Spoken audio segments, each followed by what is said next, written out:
Hello student, welcome back to Yatin classes. और अब हम स्टार्ट करने वाले हैं अपना बीएसटी की पूरी मैराथन, जिसके अंदर मैं सब कुछ कवर करवाने वाला हूँ। Starting from the chapter to the MCQs to the case studies, किस टाइप के क्वेश्चन आप लोगों के पूछे जाएंगे। 70 to 80% पेपर आप लोगों का केस स्टडी बेस्ड होता है, जो सारी चीजें आएंगी। तो सबसे पहले मैं आप लोगों को वो पार्ट करवा देता हूँ जो जल्दी जल्दी आपके कवर हो जाए और जल्दी जल्दी से आप लोगों का निपट भी जाए। तो चलिए स्टार्ट करते हैं। सबसे पहला जो चैप्टर मैं आप लोगों को करवाने वाला हूँ बेटा, वो है फाइनेंशियल मार्केट। ठीक है।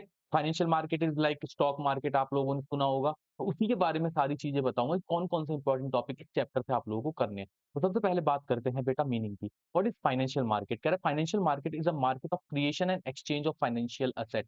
आप लोगों ने शेयर्स डिबेंचर्स पढ़ा था अपना अकाउंट्स के चैप्टर में। तो ये जो शेयर्स और डिबेंचर्स होते हैं, इनको हम फाइनेंशियल एसेट बोलते हैं। बोला जहां पे क्रिएशन क्रिएशन मतलब पहली बार इनको इशू किया जाता है, या फिर जहां पे एक्सचेंज किए जाते हैं, मतलब आपने खरीदा बेच दिया, ये वाला काम होता है, इसको फाइनेंशियल मार्केट बोलते हैं। Like shares, bond, debentures etcetera.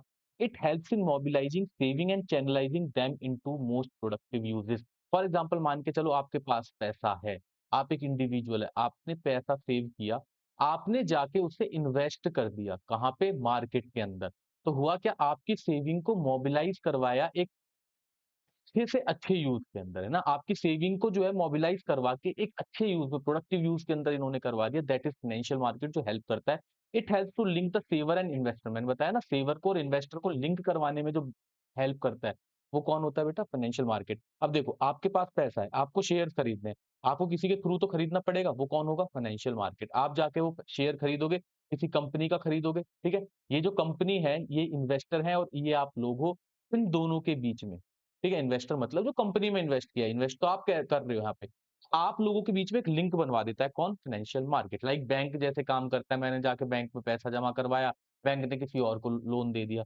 उसी तरीके से फाइनेंशियल मार्केट काम करता है। द पर्सन और institution by which allocation of fund is done are called financial intermediaries. जो लोग यहाँ पे बैठे होते हैं, जिनके थ्रू ये पैसा पहुंचता है, इसको फाइनेंशियल इंटरमीडियरीज बोला जाता है।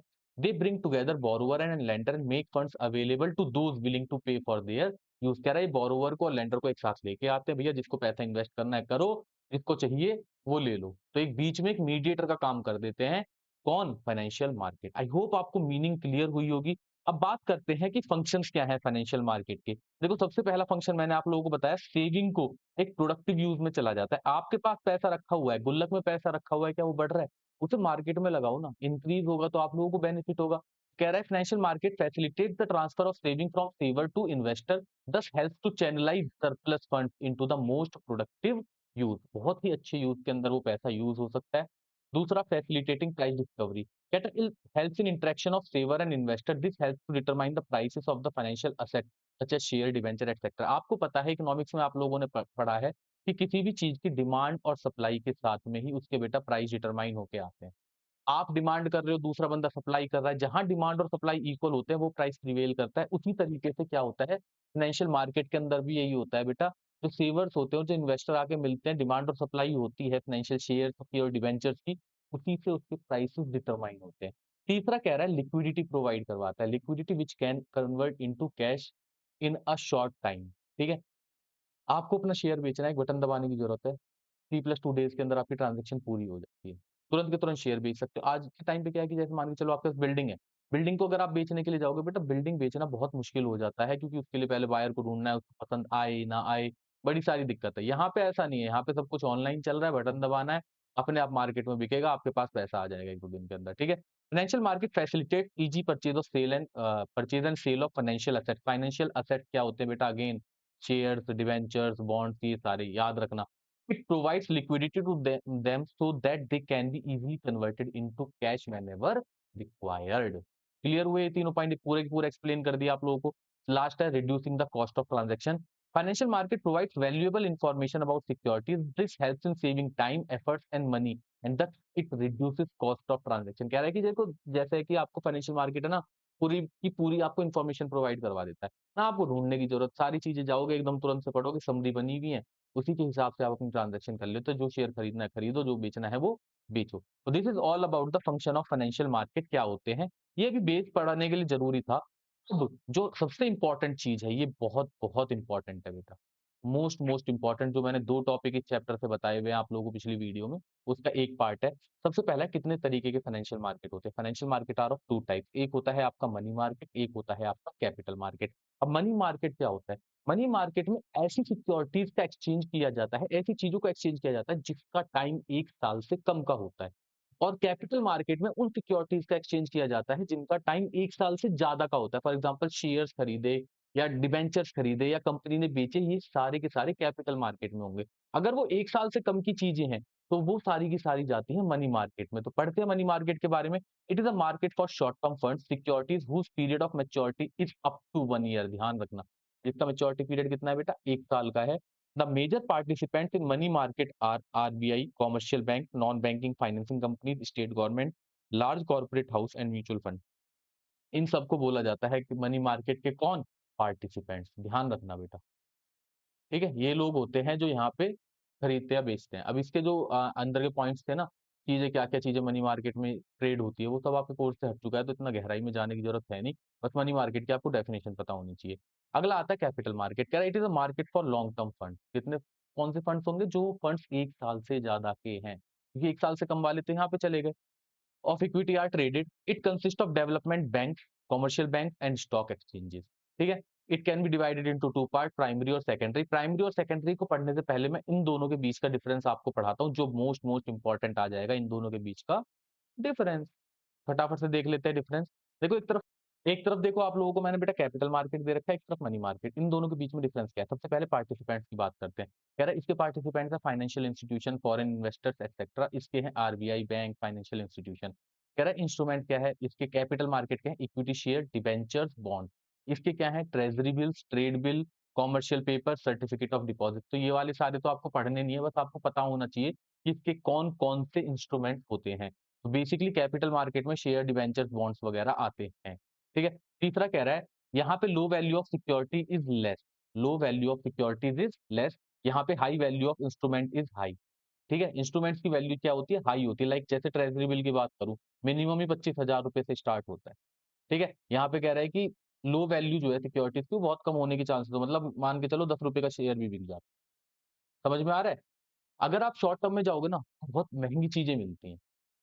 लॉन्ग टर्म में जाओगे, फ्री मिलती है, 10 रुपए का भी शेयर बिकता है। क्लियर हुआ? ड्यूरेशन इसका 1 साल से ज़्यादा होता है और इसका 1 साल से कम होता है, मतलब 1 दिन का भी होता है, घंटों के हिसाब से भी चलता है ये मनी मार्केट। ठीक है? लिक्विडिटी कह रहा है लो seller may not easily find a buyer. ठीक है? जल्दी से इसके अंदर बायर मिलना मुश्किल हो जाता है। किसके अंदर? कैपिटल। देखो, है नहीं, है तो लिक्विड ही मार्केट, बट ऐसा होता है 1 दिन लग जाए, 2 दिन लग जाए, 5 दिन लग जाए, 7 दिन लग जाए, इससे ज़्यादा नहीं लगता। बट यहाँ पे कह रहा है high discount finance house of India is form to provide ready market. कह रहा है यहाँ पे रेडीली मार्केट अवेलेबल होती है। ठीक है? सेफ्टी, रिस्क, लॉन्ग ड्यूरेशन है, यहाँ पे शॉर्ट ड्यूरेशन है, तो आपके पास पैसा बनने के जल्दी चांसेस हैं। Expected return, high securities remain for a long period with the investor. Short securities are held only for 1 year. Obvious बात है, जितना लंबा आपने अपने पास पैसा इन्वेस्ट करके रखोगे, उतना ज़्यादा आपके पास रिटर्न आने के चांसेस है। जितना कम रखोगे, उतना कम रिटर्न आएगा। ऐसा नहीं, फ़ायदा दोनों में ही होता है। मनी मार्केट में ये है कि आपको 1 साल के अंदर-अंदर बेनिफिट मिल जाता है, कैपिटल मार्केट में 1 साल से ज़्यादा मिलता है, ठीक है? वैसे आप लोगों की बुक के अंदर ये एक्सप्लेनेशन और अच्छे से दे रखी है, तो उसको और अच्छे से क्लियर कर लेना। मैंने यहाँ पे ओनली कीवर्ड्स उठाए हैं, ओनली कीवर्ड्स। जो कीवर्ड्स थे मैंने उनको इम्पोर्टेंटली लिया है यहाँ पे, ठीक है? अगला जो डिफरेंस है वो देखते हैं बेटा, हम वो देखेंगे प्राइमरी में और सेकेंडरी मार्केट में। प्राइमरी और सेकेंडरी मार्केट में क्या डिफरेंस होता है? प्राइमरी मार्केट कह रहा है वो मार्केट होती है जहाँ पे सबसे पहली बार शेयर को बेचा जाता है। ठीक है? एक कंपनी है, कंपनी अपना इनिशियल पब्लिक ऑफर आईपीओ लेके आई और उन्होंने सबसे पहले शेयर बेचा, उसको बोलते हैं प्राइमरी मार्केट में। वो मार्केट में शेयर आ चुका है। अब वो कोई और खरीदेगा, कोई और बेचेगा, वो काम होता है सेकेंडरी मार्केट में। मतलब सेकेंडरी मार्केट को बोल सकते हो सेकंड हैंड गुड्स की मार्केट। ठीक है? जो सेकंड हैंड गुड्स की होती है ना, जैसे आपको गाड़ियाँ-वाड़ियाँ खरीदनी है, तो सेकंड हैंड में जा सकते हो। पहली बार जब बिकती है, तो वो प्राइमरी मार्केट कहलाती है। तो securities traded, sale of securities by new और एक्जिस्टिंग कंपनीज़, जो पहले से कंपनी है और जो नई कंपनी आई है, वो अपने शेयर्स को ओनली सेल करते हैं, वो बाय नहीं करते। ठीक है? Only selling is take place in that that market कह सकते हो। यहाँ पे कह रहा है ट्रेडिंग और एक्जिस्टिंग सिक्योरिटीज़ ओनली। यहाँ पे नया मार्केट में जो सेकेंडरी मार्केट है ना, उसमें नया शेयर या नया डिवेंचर नहीं बिकता है। जो पहले से बिक चुका है, उसी का ट्रेड होता है। क्लियर हो रहा है प्राइमरी और सेकेंडरी? प्राइमरी में पहली बार, सेकेंडरी में सेकंड हैंड काम होता है। Buying and selling, only buying of securities takes place. देखो, कंपनी ने सेल किया पहली बार, ठीक है? जो मैंने पिछला पॉइंट बोला था उसी को रेक्टिफाई करवाता हूँ मैं आप लोगों को। यहाँ पे ओनली बाइंग ऑफ सिक्योरिटीज़ है। जो इन्वेस्टर है ना, जो पैसा इन्वेस्ट कर रहा है, जैसे मैं हूँ, मेरे को खरीदना है तो मैं खरीद ही सकता हूँ। ठीक है? बेच नहीं सकता क्योंकि मेरे पास तो है ही नहीं, मैं तो खरीदने ही तो जा रहा हूँ। बट यहाँ पे both buying and selling take place. समझ में आ रहा है कि बोथ बाइंग एंड सेलिंग का मतलब होता है कि यहाँ खरीदा भी जाता है, यहाँ बेचा भी जाता है। मान के चलो मेरे को खरीदना है, तो ये कंपनी नहीं बेच रही होगी, ये कोई और बंदा बेच रहा होगा जिसने पहले से खरीद रखा। तो यहाँ पे सेकंड हैंड है, सेकंड हैंड के अंदर कंपनी थोड़ी ना बेच रही है। थर्ड पॉइंट पढ़ते हैं purpose. Issued by the company directly और इंटरमीडियरीज के थ्रू बेचती है कंपनी। यहाँ पे कह रहा है ownership of securities is exchange between investor company not involved. मैंने बताया ना company not involved in secondary market but primary market के अंदर कंपनी इन्वॉल्व होती है और वहां से क्या है कंपनी डायरेक्टली या इंटरमीडियरी के थ्रू आप तक वो शेयर पहुंचा देती है। आगे कह रहा है कैपिटल फॉर्मेशन। कैपिटल फॉर्मेशन को बोलते हैं बेटा इन्वेस्टमेंट। तो कह रहा है it promote capital formation directly, promote capital formation indirectly. Secondary market में भी कैपिटल फॉर्मेशन हो रहा है पर इनडायरेक्टली वे में हो रहा है, बट यहाँ तो डायरेक्टली हो रहा है कि आप सीधा कंपनी के पास पैसा पहुंचा रहे हो। क्लियर हो गया? Price determination, price are determined by the company. भाई कंपनी बेच रही है तो कंपनी डिटरमाइन करेगी ना मेरा पैसा कितना है। यहाँ पे कौन करने वाला है? डिमांड और सप्लाई, मार्केट फोर्सेस। कह रहा है these are determined by the demand and supply. जहाँ पे डिमांड और सप्लाई एक दूसरे के इक्वल होंगे, ये प्राइस प्रिवेल करेगा मार्केट के अंदर सेकंड हैंड गुड्स के अंदर। जितनी ज्यादा डिमांड उतना ज्यादा प्राइस होता जाएगा। ठीक है? Location, no no fix geographical location, इसका कोई स्पेसिफाइड प्लेस होती है सेकेंडरी मार्केट के अंदर, एक प्लेस होती है। इसके अंदर तो बेसिकली कंपनी ऑनलाइन ही इश्यू करती है अपने। आई होप यहाँ तक के आपके पॉइंट क्लियर हो गए होंगे। ये बहुत ही ज्यादा इंपॉर्टेंट है बेटा आप लोगों के बीएसटी के एग्जाम के लिए। क्लियर हुआ? आगे बढ़ते हैं, आगे बढ़ेंगे। सबसे पहले हम बढ़ेंगे security and exchange board of India. इससे पहले ना कुछ चीज बता देता हूँ, लाइक डीमेट अकाउंट। देखो क्या होता है जब भी आपको शेयर खरीदने या बेचने, तो आप लोगों को एक अपना अकाउंट ओपन करवाना होता है। अब वो अकाउंट किसके साथ ओपन होता है? क्या वो बैंक अकाउंट से सारी चीजें हो जाती हैं? देखो जहां आपका बैंक अकाउंट खुला हुआ है ना, उसी की हेल्प से आपको एक डीमैट अकाउंट खुलवाना होता है। तो डीमैट अकाउंट का नाम होता है डीमटीरियलाइजेशन अकाउंट। इसका काम क्या होता है? जो फिजिकल शेयर्स है उनको इलेक्ट्रॉनिक फॉर्म में रखता है। ठीक है? अब इसको संभालता कौन है? जैसे मान के चलो आपको अकाउंट खुलवाना है, आपने अपना एसबीआई में खुलवा लिया। ठीक है? ये कौन सा अकाउंट है? ये तो बैंक अकाउंट था। अगर आपको बेटा डीमैट अकाउंट खुलवाना है, ये भी इनके थ्रू खुलवा सकते हो। बट इसकी जो सारी की सारी चीजें जो रिस्पॉन्सिबल है आपके शेयर्स को हेल्ड करने के लिए इन इलेक्ट्रॉनिक फॉर्म, वो होती हैं दो डिपॉजिटरीज। याद रखना ये डिपॉजिटरीज दो होती हैं। एक है एनएसडीएल, एक है सीडीएसएल। ये दो बहुत इंपॉर्टेंट है बेटा, एक एनएसडीएल और एक सीडीएसएल। सबसे पहला एनएसडीएल, सब दूसरा सीडीएसएल। बेटा इसको थोड़ा सा इंपॉर्टेंट है, इसको करवा देता हूं मैं आप लोगों को। एक एनएसडीएल है, ठीक है? इसका फुल फॉर्म क्या होती है? National securities depository limited. ठीक है? ये किसने ओपन किया था? ये बेटा IDBI bank, UTI unit trust of India and third national stock exchange, इनके साथ बना था। ये कौन सा था? सबसे पहला था, फर्स्ट डिपॉजिटरी। ठीक है? जो आज भी इंडिया में चल रहा है। दूसरा है आपका सीडीएसएल, सेंट्रल डिपॉजिटरीज। यहाँ पे कर देता हूँ डिपॉजिटरी सर्विसेज लिमिटेड। बेटा इनकी फुल फॉर्म याद रखना। ठीक है? ये सेकंड था। ये बॉम्बे स्टॉक एक्सचेंज और बैंक ऑफ इंडिया ने मिलकर बनाया, उनके साथ बना। क्लियर हो रहा है? सीडीएसएल की full form central depository services limited, NSDL की full form national securities depository limited. I hope यहां तक क्लियर हुआ। इन दोनों का काम क्या है? इनका काम ये है कि जो आपका डीमैट अकाउंट खुलेगा ना, जिसके अंदर आपके शेयर्स रहेंगे फिजिकल वाले, इलेक्ट्रॉनिक फॉर्म में जो रहेंगे, वो इनको हेल्ड करके रख। यहां तक क्लियर हुआ? ये कहलाती हैं डिपॉजिटरीज। ठीक है? अब होता क्या है, बच्चा यहाँ कंफ्यूज हो जाता है बेटा डिपॉजिटरीज में और डिपॉजिटरी पार्टिसिपेंट्स में। आपने अपना account state bank of India के साथ खुलवाया, स्टेट बैंक ऑफ इंडिया ने आपका डीमैट अकाउंट ओपन कर दिया, बट ये रिस्पॉन्सिबल नहीं है। ये डिपॉजिटरी पार्टिसिपेंट हैं जिन्होंने एनएसडीएल या सीडीएसएल के साथ मिलके आपका अकाउंट खोल दिया। मेन बंदे ये हैं, जैसे आरबीआई है ना, उस तरीके से ये आरबीआई मान लो शेयर मार्केट के डिपॉजिटरीज को ओपन करने के लिए। तो कह रहा है he opens the account of investor and maintain securities record. यहाँ पे एसबीआई का काम है मेंटेन करना। बट डिपॉजिटरी कौन है? डिपॉजिटरी कह रहा है is an institution which holds the share of an investor in electronic form. There are two depository, NSDL और सीडीएसएल, मैंने बता दिया। 4 लोग बहुत ज़रूरी है शेयर मार्केट में। पहला डिपॉजिटरी, दूसरा डिपॉजिटरी पार्टिसिपेंट। ये कोई ब्रोकर भी हो सकता है, फाइनेंशियल इंस्टीट्यूशन हो सकता है, बैंक हो सकता है। कौन? Depository participant. तीसरा है इन्वेस्टर। इन्वेस्टर भाई पैसा भी तो इन्वेस्ट करेगा। He is the person who wants to deal in share whose name is recorded. चौथा है the issuing company, the organisation which issues the securities. This issuing company sends a list of the share holder to the depositories. यहाँ तक clear हो रहा है? एक issuing company हो गई, एक इन्वेस्टर हो गया, एक डिपॉजिटरीज हो गए और एक क्या हो गया?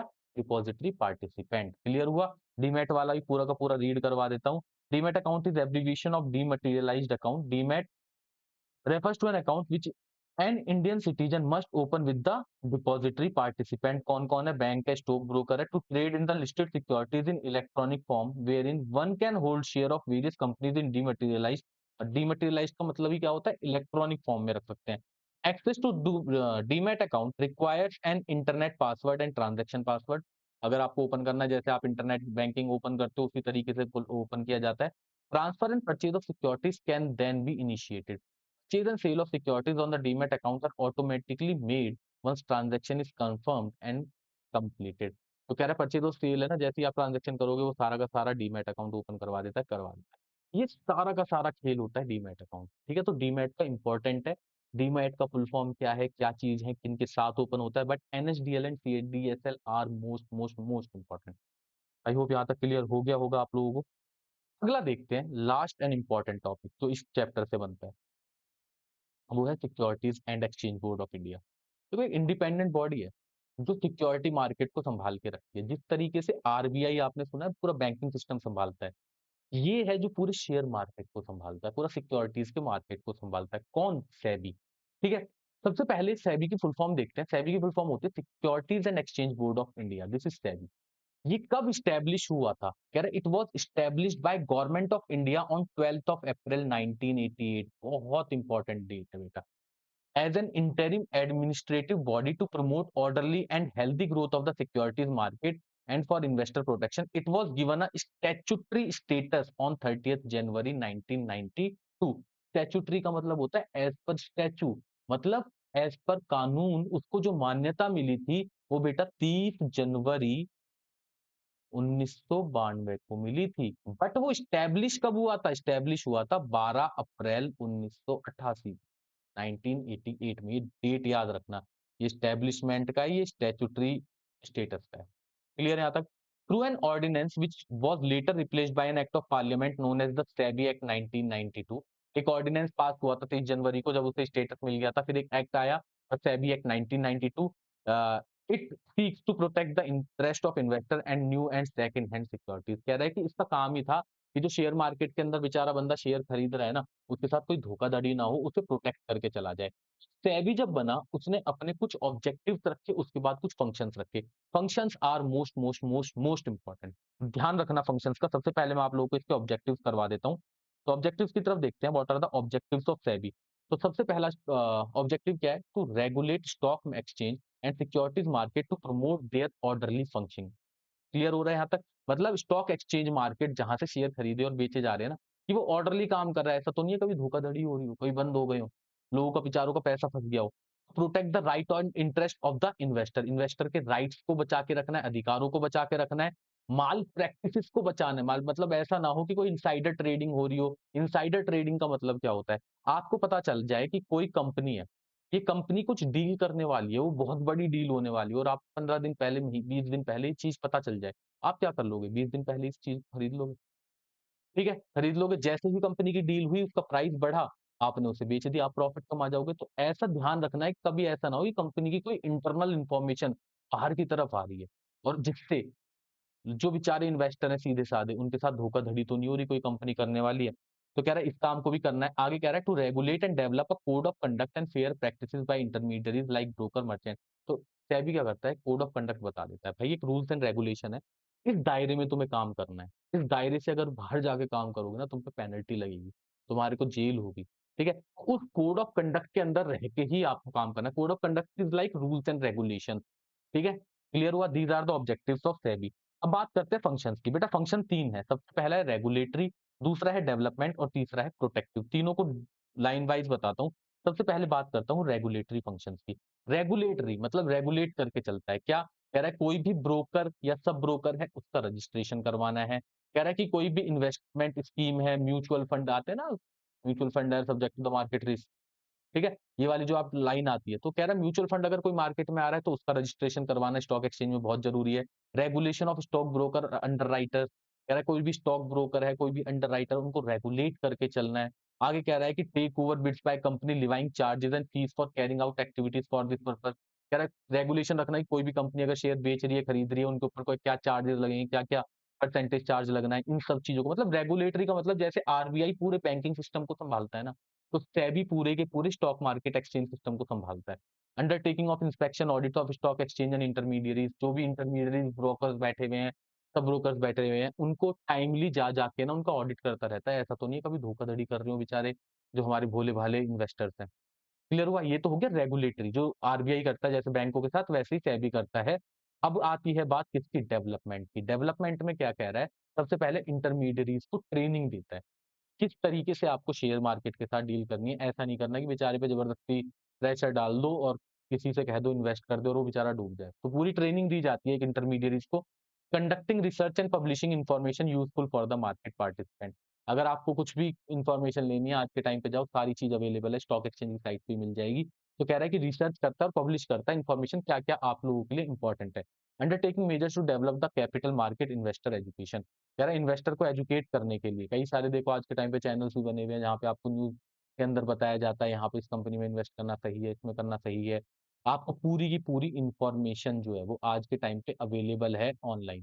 ठीक है? तो ये डेवलपमेंट फंक्शन है। डेवलप किया जा रहा है अपने चीज़ों को कि किस तरीके से स्टॉक मार्केट को डेवलप किया जाए कि हर कोई बंदा आके वहाँ पे इन्वेस्ट करे और अपनी सेविंग्स को चैनलाइज़ करे ताकि इन्वेस्टर तक पैसा पहुँचे, वो भी पैसा कमाए और आप भी पैसा कमाएँ। क्लियर हो गया? और तीसरा है बेटा protective most most most important जो बंदा पैसा लगा रहा है, मैं पैसा लगा रहा हूँ, मेरे को भी तो सेफ्टी चाहिए, मेरे को भी तो सिक्योरिटी चाहिए। उस चीज़ के लिए क्या काम करता है सेबी? कह रहा है prohibition of fraudulent and unfair trade practices like price rigging. कोई ऐसा तो नहीं है कि प्राइस के साथ ऊपर-नीचे खेला जा रहा है, आपकी बैलेंस शीट शो कर रही है 10 करोड़ रुपए का 10 करोड़ रुपए का जो भी एसेट एंड लायबिलिटीज़, पता चला एक्चुअल में वो 1 करोड़ के हैं। आपका प्रॉफिट शो कर रहा है 2 करोड़ रुपए का, होना चाहिए वो 50 लाख रुपए का, जिसकी वजह से आपके प्राइस ऊपर-नीचे जा रहे हैं। प्राइस के साथ छेड़खानी नहीं चल रही। मिसलीडिंग स्टेटमेंट इन प्रोस्पेक्टस, जो प्रोस्पेक्टस छापे उसमें कभी ये वाला काम तो नहीं कर दिया आप लोगों ने। ठीक है? मतलब कि बैलेंस शीट में प्रॉफिट ज़्यादा दिखा दिया हो कि हमारा पी-एंड-एल से इतना ज़्यादा प्रॉफिट आया, हम बैलेंस शीट में इतना दिखाया, ये काम नहीं होना चाहिए। दूसरा, controlling and imposing penalties for insider trading. Insider trading मैंने अभी बताया था, अंदर की अगर कोई बात निकल के आ रही है मार्केट तक, वो बहुत बड़ा इम्पैक्ट डाल सकती है बेटा मार्केट के अंदर। अगर किसी को पहले से पता चल जाए कि कंपनी की डील होने वाली है, कोई बहुत बड़ी डील होने वाली है, अगर उसे पता चल गई, तो उसे पता है उसके शेयर की वैल्यू बहुत ज़्यादा ऊपर जाने वाली है। ठीक है? फॉर एग्ज़ाम्पल आपको एक बताता हूँ, रिलायंस जियो जिस दिन लॉन्च हुआ था, ठीक है? उसने आके बस खड़े होके कहा था कि हम जियो को लॉन्च कर रहे हैं, वोडाफ़ोन, आइडिया, एयरटेल को 3000 करोड़ का नुकसान। अगर ये बात पहले से ही किसी लोगों को पता चल जाती कि ऐसे-ऐसे सिचुएशंस चल रही हैं या इस तरीके से इम्पैक्ट पड़ने वाला है मार्केट के अंदर, तो बंदे एयरटेल, आइडिया, वोडाफ़ोन के ना शेयर बेच चुके होते। वहाँ पे मार्केट में हाई तौबा मच चुकी होती। ठीक है? तो वही चीज़ें हैं सारी की सारी जो आपको फ़ोकस में रखनी है कि इम्पोज़ करनी है पेनल्टीज़ कौन करता है? सेबी। क्यों करता है? कि अगर आपने अंदर की इन्फॉर्मेशन कुछ भी बाहर पहुँचाई तो आपके ऊपर केस होगा। और to promote fair practices and code of conduct in stock market. कह रहा है फेयर प्रैक्टिसेज़ होनी चाहिए, कोई भी फ्रॉडुलेंट ट्रेडिंग नहीं होनी चाहिए, फ्रॉड वाला काम नहीं होना चाहिए। ठीक है? This is all about your financial market का चैप्टर। बेटा इसके एमसीक्यू, इसके केस स्टडीज़, किस टाइप के क्वेश्चन्स हैं, सारी के सारे वीडियो डालने वाला हूँ अब, ठीक है? 2-3 दिन से थोड़ी तबीयत वगैरह ऐसी खराब चल रही थी, इस चक्कर में वीडियो नहीं डाल पा रहा था। अब सारी चीज़ें आप लोगों को बिल्कुल रेगुलर मिलेंगी, 4 दिन तक मत छोड़ दो, जिस तरीके से अकाउंट्स इकोनॉमिक्स को करा, उसी तरीके से बीएसटी को करने वाले हैं। तो मिलते हैं नेक्स्ट वीडियो में, तब तक के लिए bye-bye, thank you so much.